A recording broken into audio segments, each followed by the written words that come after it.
All right, we just wrapped up a very sloppy Sunday night football game and all the action here in week 9 on Sunday. Just one Monday night game left, but I'm going to go through, give you my instant reactions from all the games I saw on Sunday. Let's get to it. Okay, first up, Falcons take care of the Cowboys 27-21. This game really didn't even feel that close at all. Atlanta was kind of dominating the entire time. 14-10 at the half.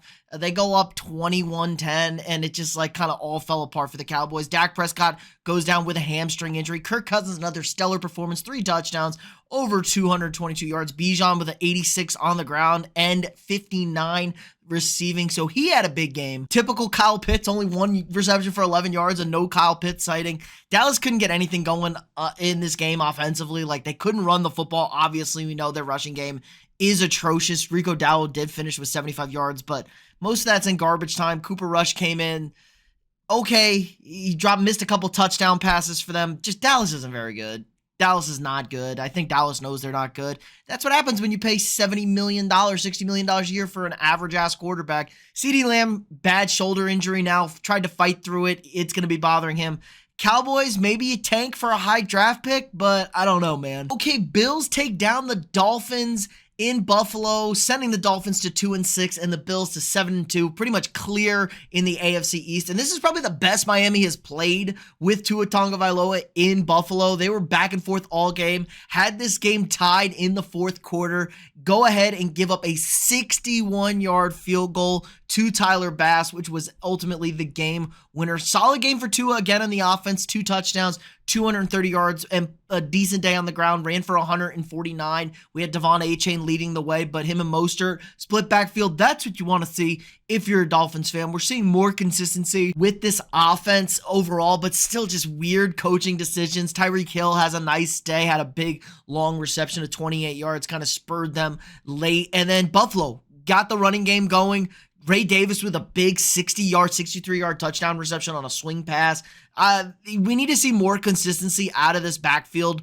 To only 10 for 44, not great. But Josh Allen, he does his thing out there. Had a nice touchdown run called back, threw another interception today. So that's 2 in consecutive weeks. But all in all, really solid win for the Bills. Raiders, Bengals, Joe Burrow with 5, count them, 5 touchdown passes today. Second time of the year. Chase Brown, a monster day on the ground, 120 yards rushing. He also had a receiving touchdown, I believe. Yes, had a receiving touchdown. So all around, really strong performance from the Bengals offensively. Mike Gesicki gets 2 and a touch, 100 yards. He had a late one there, the big one.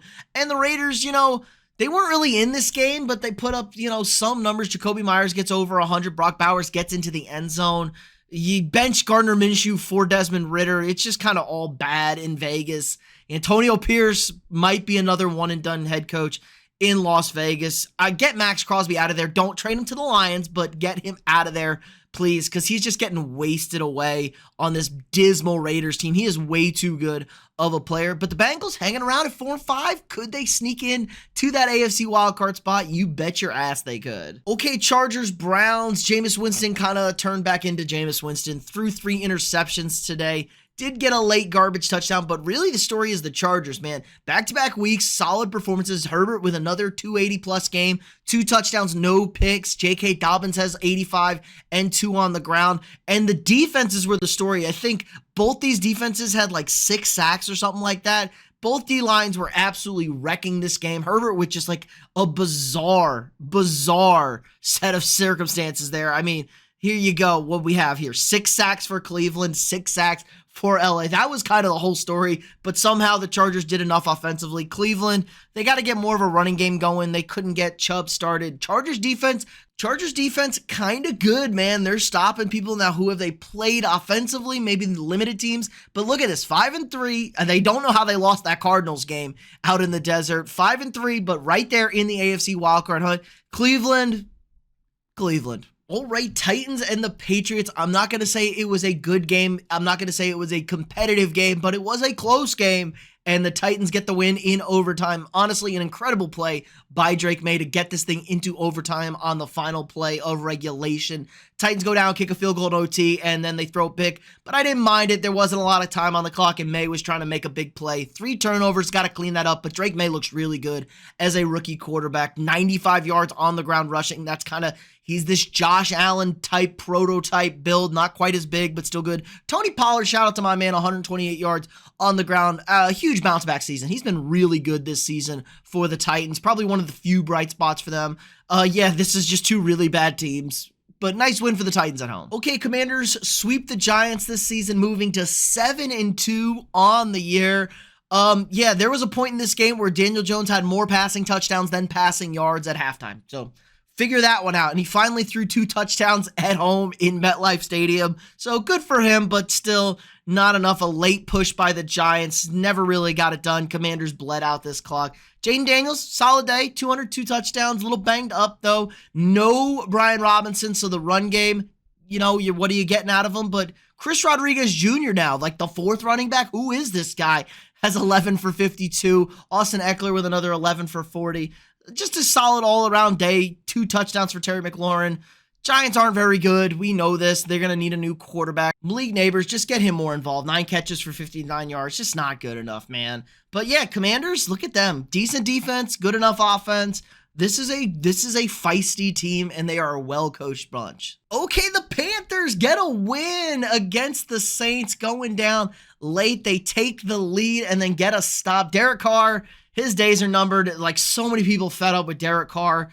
Just not good enough really at all against a bad Panthers defense. This Panthers defense is bad. Alvin Kamara has 155 yards on the ground, and you guys can only score 22 points. Can't beat the Panthers. Over here, Bryce Young, a touchdown and an interception.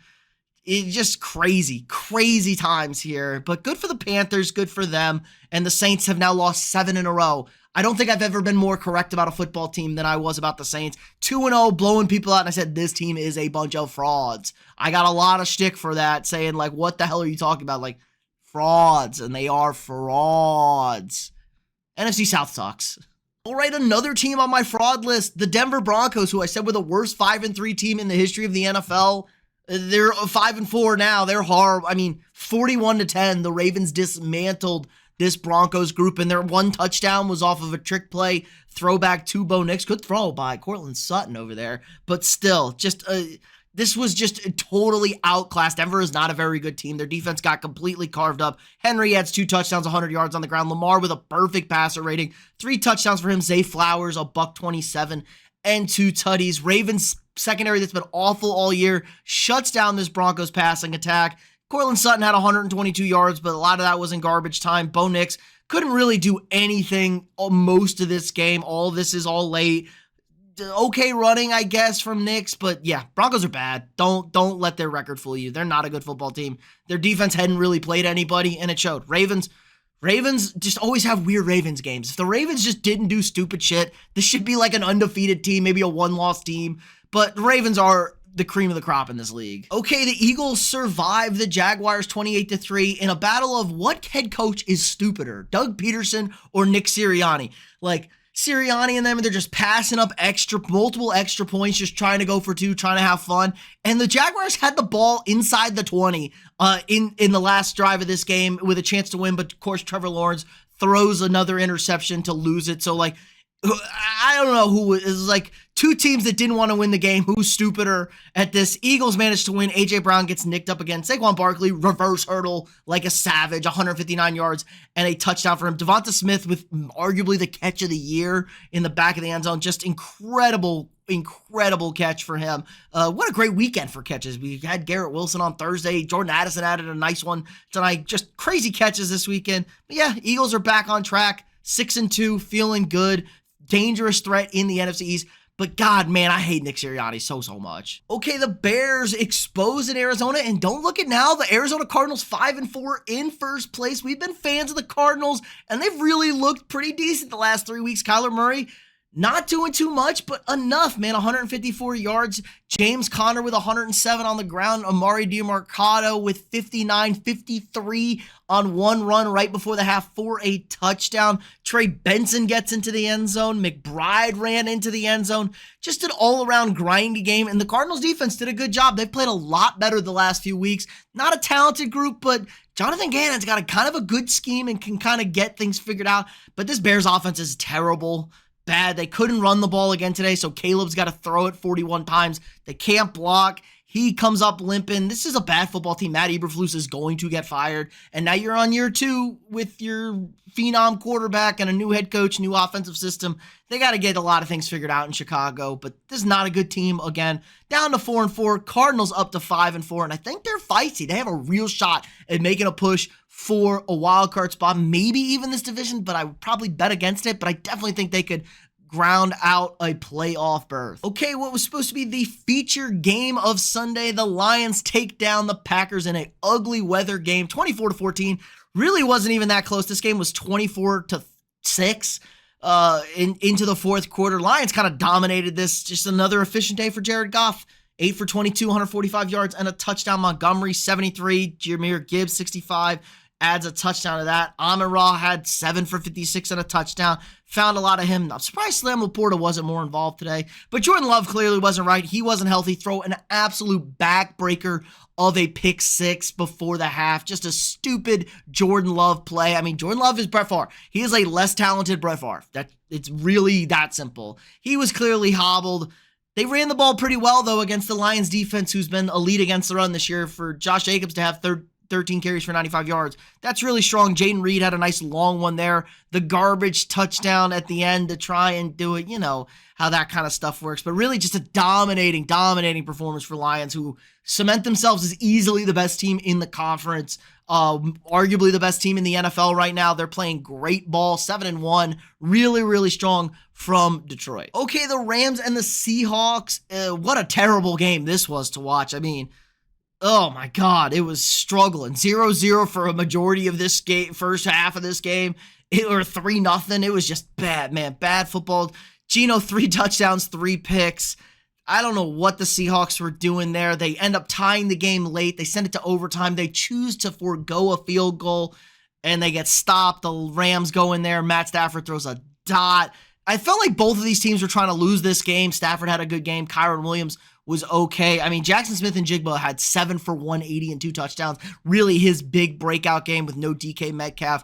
A solid day for K9, but 25 for 83 ain't great. 3.3 a carry.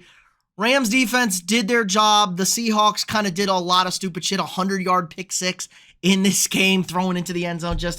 I feel like Seattle should have won this game, and they didn't. That's what happens with a young team that's really not that good. And don't look now, the Rams are 4-4 in the playoff hunt, right there in the thick of it in the NFC West as well. And finally, my piece of shit team takes down the Indianapolis Colts 21-13. Vikings score 21 in the second half. This was just really the Vikings defensive game. The Colts scored essentially nothing, 6 points on offense, and really it was only 3 in garbage time. They get the scoop and score on Sam Darnold after definitely a roughing the passer or an illegal hit to the quarterback's head that they threw the flag on and picked up. Then they get the ball in field goal range off of an interception again. So really it was the Vikings defense, lowest EPA for the season for the Colts. This is a big bounce back spot for Brian Flores and them, but they really didn't get the Flacco. They just kind of made things a little uncomfortable. They shut down Jonathan Taylor, 13 for 48. He really couldn't get anything going there. Josh Downs, okay, 6 for 60, but this was just a really bad offensive performance for the Colts. And the Vikings dominated this game yards-wise, but too many turnovers. 2 picks for Sam Darnold and the fumble, so 3 turnovers for them. Justin Jefferson had a nice little trick pass there.